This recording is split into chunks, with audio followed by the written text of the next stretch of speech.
दोस्तों, हर जबान में यानी हर भाषा में शब्दों का अपभ्रंश होना बहुत सामान्य बात है। कुछ बुजुर्गों के पास बैठा था मैं, तो कुछ नई चीजें निकलकर सामने आई। सुनिएगा, आपको भी मजा आएगा। बड़ी दिलचस्प चीजें हैं। एक मुहावरा है, देखिए आपने सुना होगा, अल्लाह मेहरबान तो गधा पहलवान। अब सवाल उठता है कि पहलवानी से गधे का क्या ताल्लुक? पहलवान आदमी होता है, जानवर नहीं। दरअसल मूल मुहावरे में गधा नहीं गदा शब्द था। गदा, फारसी में गदा का अर्थ होता है भिखारी, अर्थात यदि अल्लाह मेहरबानी करे तो कमजोर भिखारी भी ताकतवर हो सकता है। हिंदी में गधा शब्द दूसरे अर्थ में प्रचलित है। आम लोग फारसी के गदा शब्द से परिचित नहीं थे।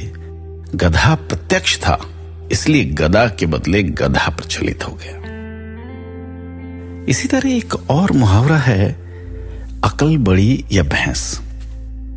अब अकल से भैंस का क्या रिश्ता? दरअसल इस मुहावरे में भैंस नहीं, वयस शब्द था। वयस शब्द का अर्थ होता है उम्र। मुहावरे का अर्थ था अकल बड़ी या उम्र। उच्चारण दोष के कारण वयस पहले वयस बना, फिर धीरे धीरे भैंस में तब्दील होता चला गया और वैसे ही प्रचलित हो गया।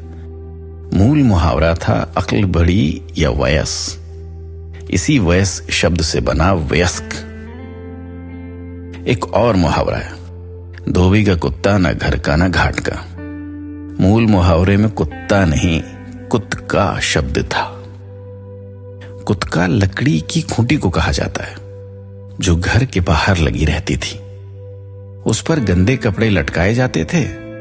धोबी उस कुत्के से गंदे कपड़े उठाकर घाट पर ले जाता और कपड़े धोने के बाद धुले कपड़े उसी कुत्के पर टांग कर चला आता।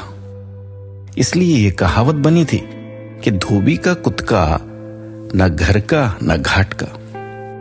कालक्रम में कुत्के का प्रयोग तो बंद हो गया। लोग इस शब्द को ही भूल गए और कुत्का कुत्ते में बदल गया और लोग कहने लगे, धोबी का कुत्ता न घर का न घाट का। जबकि बेचारा कुत्ता धोबी के साथ घर में भी रहता है और घाट में भी रहता है ना? कमाल की